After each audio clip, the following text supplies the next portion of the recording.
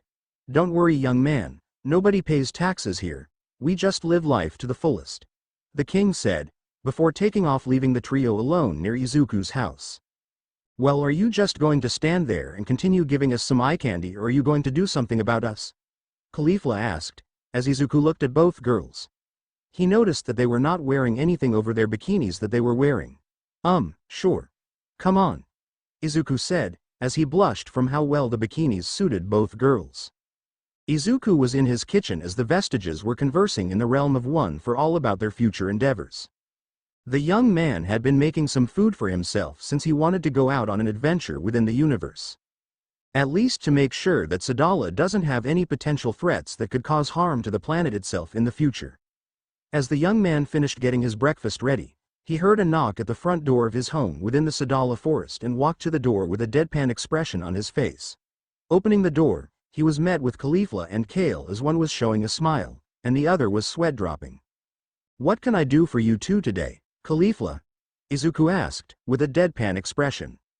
Word on the street is that you plan on leaving planet Sadala in search of adventure. I want to come with you, Caulifla said, smirking at him.